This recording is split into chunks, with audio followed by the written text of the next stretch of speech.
समस्त NIOS DElEd साथियों का स्वागत है आपके अपने YouTube channel MKS teaching point में। बात करेंगे शिक्षक भर्ती विशेष के परिपेक्ष में और जानेंगे सुप्रीम कोर्ट का जो ऑर्डर आया है वो किस प्रकार से हमारे प्रतीक्षारत साथियों के लिए महत्वपूर्ण है। जी हाँ, उत्तराखंड प्राथमिक शिक्षक भर्ती को लेकर के जो इंतजार था फाइनली वो इंतजार यहाँ पर समाप्त हो चुका है और सुप्रीम कोर्ट का बहुत बड़ा आदेश जारी हुआ है। आदेश का विस्तृत निष्कर्ष आपको इंगित कराने वाले हैं। निवेदन करेंगे वीडियो को शेयर जरूर कीजिएगा और जितने भी हमारे प्रतीक्षारत साथी हैं विभिन्न भर्तियों को लेकर के इंतजार कर रहे हैं, किसी भी राज्य से बिलोंग करते हैं, तो इस महत्वपूर्ण वीडियो को आप देखना ना भूलें क्योंकि ये वीडियो आपके लिए बहुत ही महत्वपूर्ण है। तो चलिए बिना किसी देरी के वीडियो को स्टार्ट करते हैं और सुप्रीम कोर्ट के आदेश का विस्तृत निष्कर्ष आपको इंगित कराते हैं। तो यहाँ पर अगर आप देख रहे हैं कि जो ट्रांसफ़र पिटीशन जिसका जो है स्थानांतरण याचिका यानी ट्रांसफ़र पिटीशन नंबर 42-43/2025, यहाँ पर अगर आप देख रहे हैं तो स्पष्ट तौर पर आपके लिए विशेष निष्कर्ष आ चुका है। ये जो आपकी transfer petition Vishwanath versus Uttarakhand राज्य व अन्य को लेकर के सुनवाई हुई जस्टिस BR गवई सर की बेंच में, आप सभी को पता है महत्वपूर्ण सुनवाई महत्वपूर्ण आर्गूमेंट के बाद फाइनली जिस फैसले का इंतजार था वो फैसला यहाँ पर आ चुका है। यहाँ पर अगर आप देखेंगे पॉइंट नंबर 1 में इंगित कराया गया है कि इस आवेदन के माध्यम से आवेदकों ने इस न्यायालय से प्रतिवादी को निर्देश देने के लिए संपर्क किया है कि वह उन आवेदकों को जो open and distance learning mode के तहत राष्ट्रीय मुक्त विद्यालय शिक्षा संस्थान से 18 महीने की DLED योग्यता रखते हैं को चल रही काउंसलिंग प्रक्रिया में भाग लेने और बाद में रिक्त पदों पर नियुक्त करने की अनुमति दें। यानी कहने का अर्थ ये है कि जो काउंसलिंग प्रक्रिया है उसमें प्रतिभाग कराया जाए और नियुक्ति प्रदान की जाए। अगला पॉइंट नंबर 2 जो है इस मामले में को कहीं ना कहीं कई सारे जो पॉइंट्स हैं उनको यहाँ पर इंगित कराया गया है। जैसे पॉइंट नंबर 3 में अगर बात कर ले 2017 में बच्चों को निःशुल्क एवं अनिवार्य शिक्षा का अधिकार अधिनियम 2009 में संशोधन किया गया जिसके तहत उक्त अधिनियम की धारा 23 में खंड 2 में जोड़ा गया। तो ये विविध निष्कर्ष यहाँ पर इंगित कराए गए हैं जो आप यहाँ पर देख रहे हैं। आगे यहाँ पर अगर आप देखेंगे स्पष्ट तौर पर 2017 के संशोधन अधिनियम को इंगित कराया गया है जो आप यहां पर स्पष्ट तौर पर देखेंगे डिटेल से आपको निष्कर्ष इंगित होगा। पॉइंट नंबर 6 है कि उत्तराखंड राज्य ने उत्तराखंड सरकार द्वारा तैयार उत्तराखंड राज्य की प्रारंभिक शिक्षा सेवा नियम 2012 संक्षेप में 2012 नियम के अनुसार प्राथमिक विद्यालयों में सहायक अध्यापकों के पद के लिए जिलेवार विज्ञापन जारी किए जिसमें प्रावधान था कि शिक्षक के रूप में नियुक्ति के पात्र होने के लिए 2 वर्ष का डिप्लोमा कोर्स या समकक्ष होना आवश्यक है। यहाँ पर देखेंगे प्रारंभ में 15 जनवरी 2021 को सचिव उत्तराखंड ने निदेशक प्रारंभिक शिक्षा उत्तराखंड को एक पत्र जारी किया जिसमें ऐसे उम्मीदवारों को अनुमति दी गई जिन्होंने उपरोक्त जिलेवार विज्ञापनों के माध्यम से जारी रिक्तियों के विरुद्ध सहायक अध्यापक प्राथमिक के पद के लिए आवेदन करने के लिए ODL के मोड के माध्यम से NIOS के 18 महीने के DLED डिप्लोमा को पास किया। यह NCT द्वारा सभी राज्यों और केंद्र शासित प्रदेशों के मुख्य सचिवों को 6 जनवरी 2021 को जारी किए गए पत्र के अनुपालन में किया गया था जिसमें उनसे उन सभी उम्मीदवारों पर विचार करने का अनुरोध किया गया था जिन्होंने ODL मोड के माध्यम से NIOS से DLED कोर्स को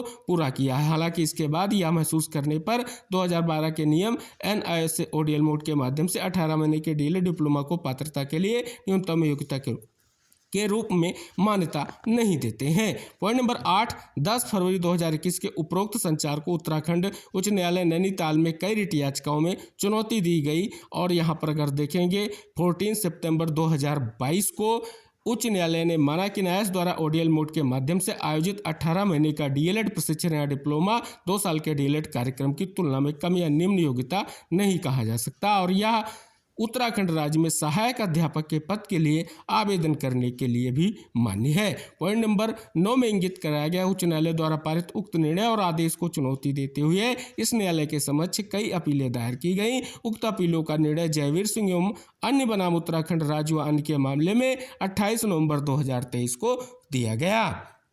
उक्त निर्णय में जिसमें हमने एक सदस्य जो कहीं ना कहीं जस्टिस ने इंगित कराया कि इस न्यायालय ने 2012 के नियमों की वैधता को बरकरार रखा।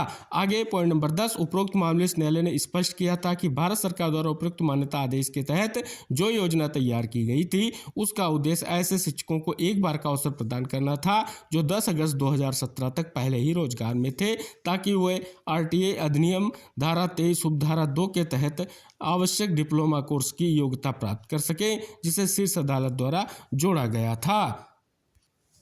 पॉइंट नंबर 11 में इंगित कराया गया, इस न्यायालय ने यह भी माना था कि शिक्षकों की नियुक्ति के लिए RTA अधिनियम की धारा 23 उपधारा 2 के तहत निर्धारित समय सीमा को पूरा करने के लिए 18 महीने की अवधि निर्धारित की गई। यह देखते हुए यह सुनिश्चित करने का एक बार अवसर था कि सेवारत शिक्षक सेवा में बने रहें। इस न्यायालय ने माना कि यह 2 वर्ष डिप्लोमा के बराबर नहीं होगा जो अपेक्षित योग्यता है। पॉइंट नंबर 12, ऐसा प्रतीत होता है कि कुछ राज्यों में कुछ भ्रम की स्थिति थी, इसलिए समीक्षा याचिकाएं विविध आवेदन यानी MA दायर किए गए। इस न्यायालय ने इस आधार पर समीक्षा याचिका विविध आवेदनों पर विचार करने से इनकार कर दिया था कि निर्णय पर्याप्त रूप से स्पष्ट था। माना गया था कि वन टाइम स्कीम केवल उन शिक्षकों के हितों की रक्षा के लिए प्रदान की गई थी जो 10 अगस्त 2017 तक कार्यरत थे। अगले पॉइंट में इंगित कराया गया है कि इस न्यायालय ने 10 दिसंबर 2024 को जो रिव्यू पिटीशन डायरी नंबर 4961/2024 में पारित आदेश के पैराग्राफ 3 और 4 के माध्यम से स्पष्ट किया था, जिसका शीर्षक विश्वनाथ एवं अन्य बनाम उत्तराखंड राज्य व अन्य था। निम्नानुसार यहाँ पर अगर आप देखेंगे 3 नंबर का पॉइंट और 4 नंबर का पॉइंट यहाँ पर इंगित कराया गया है। आगे इंगित कराया गया है, आवेदकों की शिकायत है कि यद्यपि इस न्यायालय के 28 नवंबर 2023 के मूल निर्णय और 10 दिसंबर 2024 के स्पष्टीकरण के अनुसार पात्र हैं, लेकिन उत्तराखंड राज्य में विज्ञापन 29 मई 2024 का है, अर्थात 28 नवंबर 2023 को निर्णय दिए जाने के बाद उत्तराखंड राज्य उनके दावे पर विचार नहीं कर रहा है।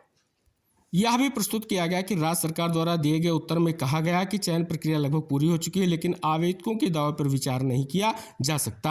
आवेदकों की ओर से उपस्थित विद्वान वरिष्ठ वकील श्री गोपाल शंकर नारायण जी ने प्रस्तुत किया कि सूचना का अधिकार अधिनियम 2005 के तहत प्राप्त जानकारी से पता चलता है कि 279 पद रिक्त हैं और इनकी संख्या यानी आवेदकों की संख्या जो है 239 है। श्री शंकर नारायण ने स्पष्ट कहा कि आवेदकों का इरादा पहले से हो चुकी चयन प्रक्रिया को प्रभावित करने का नहीं है।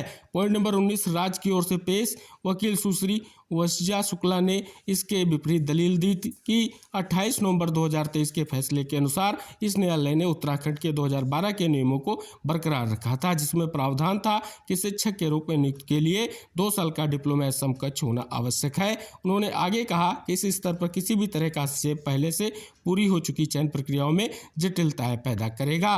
पॉइंट नंबर 20, इसमें कोई संदेह नहीं कि इस न्यायालय ने 28 नवंबर 2023 के निर्णय के माध्यम से राज्य सरकार द्वारा बनाए गए 2012 के नियमों को बरकरार रखा है।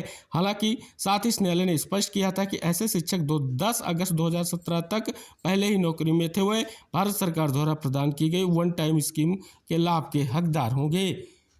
इस न्यायालय ने माना था कि ऐसे शिक्षक जिन्होंने 18 महीने का डिप्लोमा कोर्स पूरा कर लिया उन्हें आवेदन करने के उद्देश्य से वैध डिप्लोमा धारक माना जाएगा अन्य संस्थाओं में या पदोन्नति के अवसर के लिए। पॉइंट नंबर 1, निसंदेह अन्य संस्थाओं में राज्य सरकारों द्वारा संचालित स्कूल भी शामिल होंगे। पॉइंट नंबर 22, हम पाते हैं कि वर्तमान आवेदकों का मामला इस न्यायालय के 10 दिसंबर 2024 के स्पष्टीकरण के अंतर्गत आएगा।